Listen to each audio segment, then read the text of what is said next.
Hello everybody, my name is johnbrenneman.com, but you can call me John Brenneman for short. I've been a writer pretty much since birth, and I've always had this dream.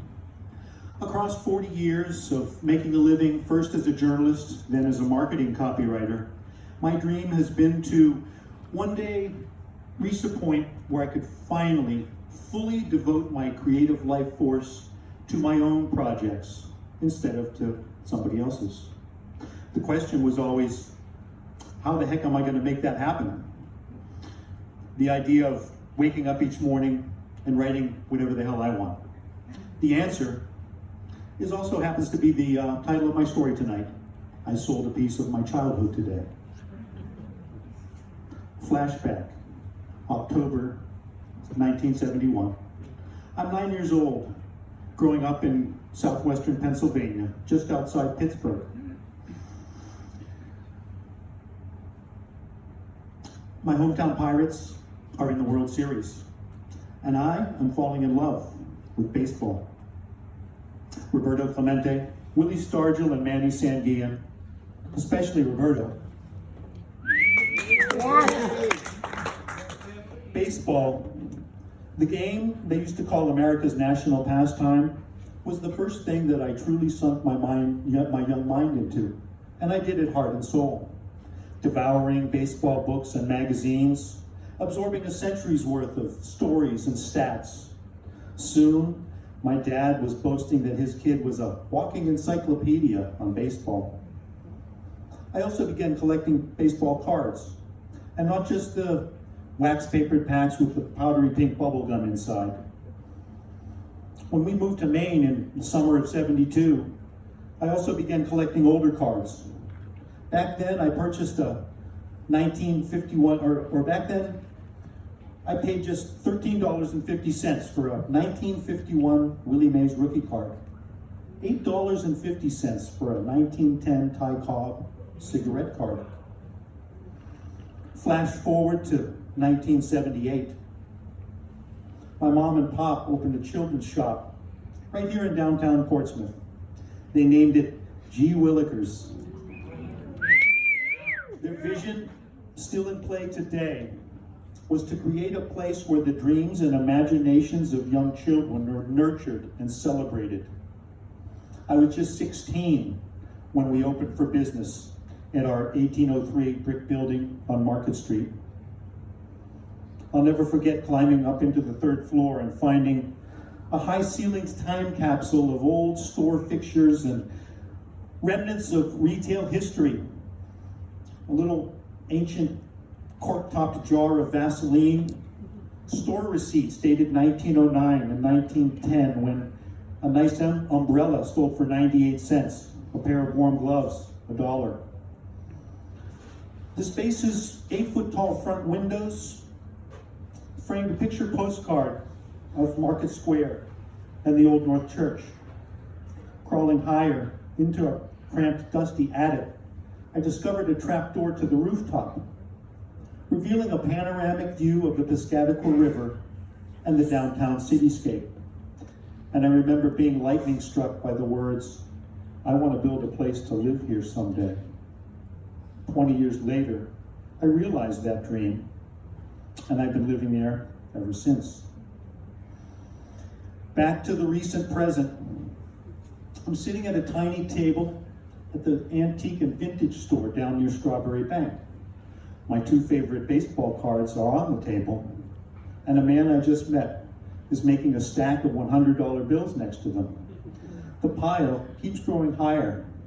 69, 70, 71. 72 Benjamin Franklins for a Willie Mays and Ty Cobb. Time stopped and we shook hands. And it was as if my 14-year-old self's $22 investment in those two treasured slivers of cardboard was destined to help 60-year-old me pursue my dreams as a writer and as a creative artist. That was going to be my story for you here tonight, a longer version. But then, as often happens in storytelling and in life, The plot thickens. In the run-up to that fateful day at the antique shop, 60-year-old me had also recently left my primary marketing copywriting job, published my first novel, and, best of all, fallen in love. Quite unexpectedly and passionately, with an extraordinary woman who I had met way back when I was at card collecting 14-year-old kid. Now, we were neighbors growing up along about a mile apart along the York River. And then, good old universe, slowly, then suddenly, cupided us back into each other's orbit.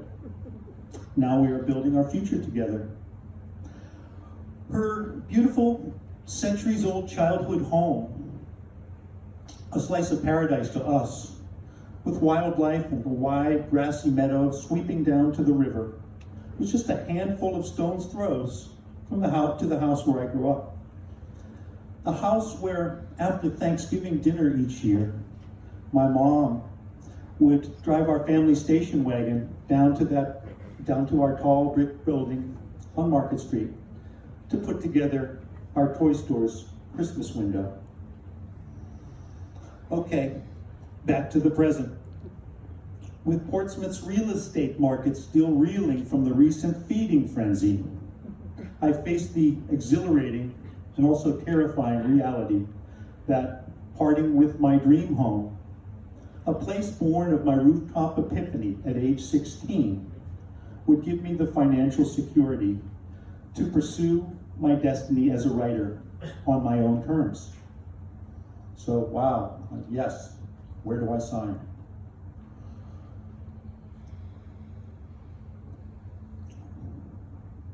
So, this week, I began boxing up belongings and filling trash bags, also eager to tackle the task of pouring through my files. Of course, my inner journalist was definitely sweating my urgent deadline for long story short, 7 p.m. tonight, Thursday, September 15th.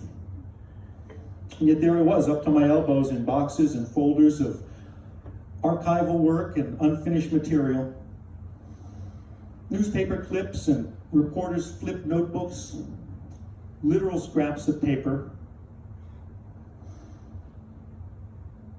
I was rifling through reams of words, stories and ideas inked by my own younger hand, realizing in real time that the physical process of editing my paper files was also fueling the mental process of writing this story about my ongoing journey of discovery as a writer and as a human being. So now, I hope you'll excuse me because I've got to, well actually wait, there's more. Going through those files, I'm seeing a Roberto Clemente essay I did for a junior high writing contest. Hard copies of my high school newspaper, the Wombat Weekly, a name chosen by the staff after reading my humorous Wombat-themed submission for the first edition. Squinting at crinkly typewriter parchment of a 1981 college essay titled My Life and Writing, and reflecting on a weathered Portsmouth Herald clip featuring the somber yet hopeful front page story that I penned for my hometown paper on September 11th, 2001. Cracking open this deeply personal time capsule in my bedroom office loft, a space transformed from the cramped, dusty attic of my youth, I felt a flow of fresh insight into my past, present, and future as a writer. So now, hope you'll excuse me because I've got to go write the next chapter. Finally, unleash the writer, the storyteller, the journalist turned gentleman word farmer who has been pen and penciling and pounding the keys across the decades. My list of projects is long and deeply inspiring. Turn several of my visual poems to Portsmouth into short films. Write the first story in my future short story collection, tales about writers grappling with aspects of their own consciousness. Find the right stage for our new musical comedy, a satire of reality TV called Addicted Idol. Read more, blog more, go live more, connect more. Write a second novel. Do a better job marketing my first one. Devote time to brainstorming, building my own platform. My name is johnbrenneman.com, Wordsmith, New Hampshire. And I'm also CEO and creative director of a creative studio that I have been creating for several years now. Triple Action Enterprises is a modest online empire that I like to call my virtual imagination factory. And yes, it will be receiving a major infusion of intellectual capital now that a once unimaginable real estate deal is becoming real, not wood. Of course, this change comes with heartstrings, but mostly my heart sings because I am pursuing multiple dreams as a loving partner and as a writer since birth. Ding! I'm sorry, I gotta take this real quick. Hey, oh my God. Hang on though, you caught me right on stage telling my life story to a room full of people. So, okay, thank you. It's gonna be great. Pretty wild. That was my teenage self calling from 1978. He said, wow, well played, old timer. Can't wait to see where we go from here.